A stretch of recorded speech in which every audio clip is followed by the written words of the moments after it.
आजिर राशिफल अक्टोबर 10 तारिख शुक्रवार। आसंतु जानिबा आजिर राशिफल विषय रे। मेष, आज आपण साहसिकतार पदक्षेप नहीं पारिवारिक एवं कर्म क्षेत्र समस्यार समाधान करिपारिबे। आवश्यकता पूरण सकाशे अर्थर अभाव रहिबो नहीं। कर्म क्षेत्र रे आकस्मिक स्थान परिवर्तनर आभास पाई पारंती। परिवहन व्यवसाय वाणिज्य क्षेत्र रे सुफल प्राप्ति होई पारे।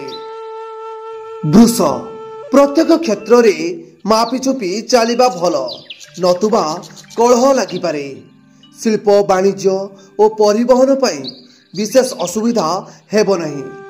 कर्म क्षेत्र रे मनर बल खूब टाण रहिबो और अटकी रहितिबा काम को शेष करि परिबे। परिवार भितरे समस्या थिले मध्य निजको नियंत्रण मध्य रे रखिबे। मिथुन, पारिवारिक समस्या थिले मध्य काम गुडी को सफलतार सह संपन्न करिबारे कोनोसी असुविधा रहिबो नहीं। किछि गोळमालिया परिस्थिति रे मध्यस्थता करुथिबारु अन्य को कैफत देबाकू पड़ी पारे। व्यवसाय रे क्रमशः समस्या बढ़ी बढ़ी बड़ आकार धारण करिबार संभावना रही। कर्कट, आपणक जुक्तियुक्त चिंताशील विचारधारा प्रभाव समस्यार समाधान करिबारे सफल हेबे। ऑफिस रे मिथ्या अभियोग सकाशे अन्य उपरे विरक्ति हेबे। भूल बुझाबणारू पारिवारिक कलह जनित मन अशांत रहिबो। व्यवसाय किंबा परिवहन रे लाभ हेबा बदल रे क्षति रे पड़ी पारंती। सिंह, स्वास्थ्य प्रति जत्नवान नहेले परे अनुताप करिबा को पड़ी पारे। आज कर्म क्षेत्र रे रहितिबा व्यतिक्रम विषय रे चिंता करी मन विचलित रहिबो।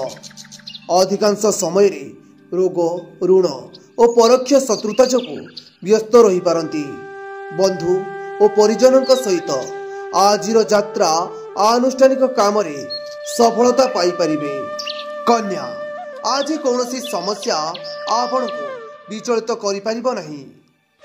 सत्संग और धर्म चर्चा साहित्य और सभा समिति रे समस्या समाधान रास्ता खोजी बाहर करिबे। बंधुक सह आलोचना करिबार सुजोग लाभ करी आजिर समयटी भलरे अतिबाहित हेबो। अर्थ संकट को सहकर्मी दूरे नेबार प्रतिश्रुति देबे।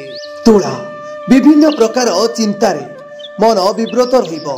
अवश्य कौनसी क्षति हेबो नहीं। परिवार रे सुख शांति फेरई आनिबा दिगरे प्रयत्न कले चेष्टा कदापि विफल हेबनी। साधारण कथारे तर्क कारणरू स्त्री सह मत पार्थक्य देखा दे पारे। बंधुक आग भली आत्मीयपूर्ण मनोभाव नथिबा अनुभव करि पारंती। बिछा, दूरयात्रा परोक्ष शत्रुता शय्याशायी स्थिति एवं धनहानि जनित मानसिक अस्थिरता सृष्टि हेब। कर्म क्षेत्र रे अपूर्व साहसिकता प्रदर्शन करी प्रशंसित हेबे। सांबादिकता, प्रशासन, राजनीति, साहित्य और संगीत रे सुनाम अर्जन करिबे। सरकारी काम और पदस्थ व्यक्ति देखा साक्षात उपकृत हेबे। धनु, आपणक मुहरे कठोरता प्रकाश पाइले मध्य आंतरिक सहानुभूति प्रियजनक उपकार रे आसीबो। अन्य मनस्कता और भावप्रवणता जोगु मनोबल क्रमशः ह्रास पाइब।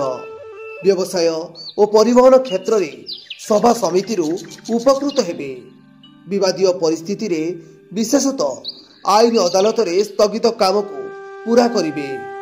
मकर, विवादीय घटनार दिग बदल जाई आपणक पई कौनसी समस्या सृष्टि करिबो नहीं। कथा देइथिबा बंधु ठीक समय रे न फेरिबारु प्रतीक्षा जनित जंत्रणा तीव्र हेबो। परिवार क्षेत्र रे प्रतिकूल परिस्थितिर चाप क्रमशः बढ़ी पारे। कौनसी मूल्यवान जिनिसटी पई बंधुक सह तर्क और विवाद बढ़ी पारे। कुंभ, कर्म क्षेत्र रे संपर्क सहयोग रे आत्मीयतार सह काम करी प्रशंसित हेबे। बंधुक साहाय्य मूल्यवान द्रव्य लाभ हो पारे।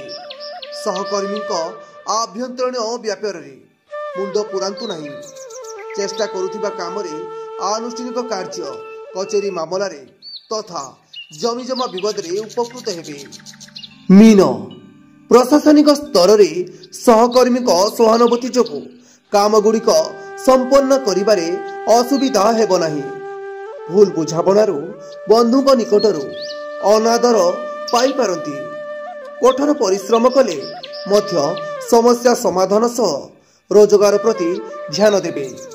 निर्माण यात्रा विवाद सभा समिति प्रभृति आश्वस्ति लाभ करिबे।